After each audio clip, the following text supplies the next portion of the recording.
আচ্ছা, একটা প্রতিশ্রুতির আসল দাম ঠিক কতটা হতে পারে? সম্পদ বেশি দামি নাকি মানুষের চরিত্র? চলুন আজ আমরা এমনই এক রূপকথার জগতে ডুব দেব, যে গল্পটা আমাদের এই পুরনো কিন্তু জরুরি প্রশ্নগুলোর উত্তর খুঁজে পেতে সাহায্য করবে। এই প্রশ্নটাকে মাথায় রেখেই আমরা গল্পটা শুনব, কারণ এর উত্তরটাই লুকিয়ে আছে এক সাধারণ কাঠুরিয়া আর তার অসাধারণ জ্ঞানী মেয়ের এই কাহিনীতে। তো গল্পের শুরুতেই পরিচয় করিয়ে দিই মূল চরিত্রদের সাথে। একজন হলেন খুব স্নেহশীল কাঠুরিয়া বাবা, আর অন্যজন তার মেয়ে মেঘমালা। মেঘমালাকে সবাই শুধু তার রূপের জন্যই চিনত না, তার আসল পরিচয় ছিল তার জ্ঞান আর বুদ্ধিতে। আর এখানেই কিন্তু গল্পের আসল টানাপোড়েনটা। একদিকে বাবা, যিনি মেয়ের একটা ভালো বিয়ে দিয়ে একটু শান্তিতে থাকতে চান, আর অন্যদিকে মেঘমালা, যে বাবাকে একা ফেলে এক পাও নড়তে রাজি না। কি দারুণ একটা ভালোবাসা আর কর্তব্যের সংঘাত, তাই না? কিন্তু একদিন জঙ্গলে কাঠ কাটার মতো একটা সাধারণ ঘটনায় সবকিছু উলটপালট করে দেয়। বাবার জীবন এক ভয়ঙ্কর বিপদের মুখে এসে দাঁড়ায়। আসুন দেখি সেই রাতে ঠিক কি ঘটেছিল।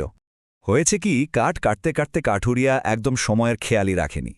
যখন তার হোশ ফিরল, দেখল যে সন্ধ্যা পেরিয়ে চারদিকে ঘুটঘুটে অন্ধকার, আর সে বুঝতে পারল সে গভীর জঙ্গলের মধ্যে পথ হারিয়ে ফেলেছে। আর ঠিক সেই সময়েই অন্ধকারের বুক চিরে ভেসে আসে বাঘের গর্জন। ভয়ে আতঙ্কে কাঠুরিয়া আর কিছু না ভেবে দিকবিদিক জ্ঞানশূন্য হয়ে দৌড়াতে শুরু করে। তখন একটাই চিন্তা, শুধু প্রাণটা বাঁচাতে হবে। যখন মনে হচ্ছে সব আশা প্রায় শেষ, ঠিক তখনই সে দূরে একটা আলোর রেখা দেখতে পায়। কাছে গিয়ে দেখে একটা পরিত্যক্ত রাজপ্রাসাদ থেকে আলোটা আসছে। ওই আলোটাই যেন তার কাছে নতুন জীবনের আশা হয়ে দেখা দিল। সেই প্রাসাদে এক সাধু তাকে আশ্রয় দিতে রাজি হয়, কিন্তু বিনিময়ে এই অদ্ভুত শর্তটা দেয়। প্রাণ বাঁচাতে মরিয়া কাঠুরিয়া তখন আর ভালো মন্দ কিছু না ভেবেই সেই শর্তে রাজি হয়ে যায়। কিন্তু ভাগ্যের কি নির্মম পরিহাস! পরদিন সকালে যখন সে বাড়ি ফেরে, তার চোখে পড়া প্রথম জিনিসটা আর কেউ নয়, তার নিজেরই প্রিয় কন্যা মেঘমালা। ভাবুন তো একবার, তার দেওয়া একটা সাধারণ প্রতিশ্রুতি এখন তার জীবনের সবচেয়ে বড় অভিশাপ হয়ে দাঁড়িয়েছে। সব শুনে মেঘমালা কিন্তু একটুও ভয় পেল না, বরং বাবার সম্মান রাখতে সে সাহসের সাথে বলে উঠল, বাবা, প্রতিশ্রুতি তো রক্ষা করতেই হবে। এই বলে সে নিজেই সেই সাধুর মুখোমুখি হওয়ার জন্য বেরিয়ে পড়ল। সাধু মেঘমালার রূপে মুগ্ধ হয়ে যায়, কিন্তু সে আসলে তার জ্ঞানের পরীক্ষা নিতে চায়। তাই সে ঘোষণা করে তার মুক্তি নির্ভর করছে ৩টি কঠিন ধাঁধার সঠিক উত্তরের উপর। আর মেঘমালার উত্তরগুলো ছিল অসাধারণ। প্রথম ধাঁধার জবাবে ও বলে সবচেয়ে মূল্যবান জিনিস হল সময়, কারণ একবার চলে গেলে এটা আর কখনোই ফিরে আসে না।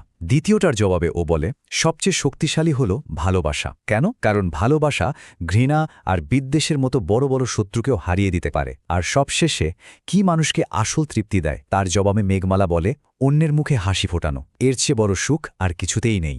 মেঘমালার এই ৩টা উত্তর দেওয়ার সাথে সাথেই একটা অবিশ্বাস্য জাদুকরী ঘটনা ঘটে যায়। ওই সাধুর চেহারাটা ধীরে ধীরে বদলাতে শুরু করে। তখনই আসল সত্যিটা সামনে আসে। ওই সাধু আসলে ছিলেন এক অভিশপ্ত রাজকুমার। মেঘমালার জ্ঞান আর প্রজ্ঞা শুধু তার জীবন বাঁচায়নি, বরং এক জাদুকরের অভিশাপ থেকে পুরো একটা রাজ্যকে মুক্ত করেছে। চলুন এবার গল্পের শেষটা দেখে নেওয়া যাক, যেখানে মেঘমালার জ্ঞান আর চরিত্রকেই তার সবচেয়ে বড় সম্পদ হিসেবে স্বীকৃতি দেওয়া হয়। রাজকুমার কাঠুরিয়াকে ঠিক এই কথাগুলোই বলে। সে মেঘমালার বংশপরিচয় দেখেনি, দেখেছে তার জ্ঞান, বুদ্ধি আর মহৎ হৃদয়। এটা চোখে আঙুল দিয়ে দেখিয়ে দেয় আসল কদরটা সবসময় গুণেরই হয়, পরিচয়ের নয়। বাবার তো আর খুশির সীমা থাকে না। তিনি সঙ্গে সঙ্গে রাজি হয়ে যান। মেঘমালার সাথে রাজকুমারের বিয়ে হয়, আর সেই রাজ্যে আবার সুখ আর আনন্দ ফিরে আসে। এই ছোট্ট গল্পটা থেকে আমরা কিন্তু কয়েকটা বড় বড় জিনিস শিখতে পারি। প্রথমত, সাহস মানে শুধু তলোয়ার চালানো নয়, নিজের দেওয়া কথা রাখাও আসল সাহস। দ্বিতীয়ত, জ্ঞান যে কোনো জাদুর চেয়ে অনেক বেশি শক্তিশালী। আর সবশেষে, একজন মানুষের আসল পরিচয় তার টাকা বা মর্যাদা দিয়ে হয় না, হয় তার চরিত্র দিয়ে। এই প্রশ্নটা একবার ভেবে দেখুন। এই রূপকথাটা আমাদের বারবার মনে করিয়ে দেয় যে বাইরের সৌন্দর্যের চেয়ে ভেতরের জ্ঞান আর সাহস অনেক অনেক বেশি মূল্যবান। আর হয়তো জীবনের সবচেয়ে বড় যুদ্ধগুলো পেশি শক্তি দিয়ে নয়, বুদ্ধি দিয়েই জিততে হয়।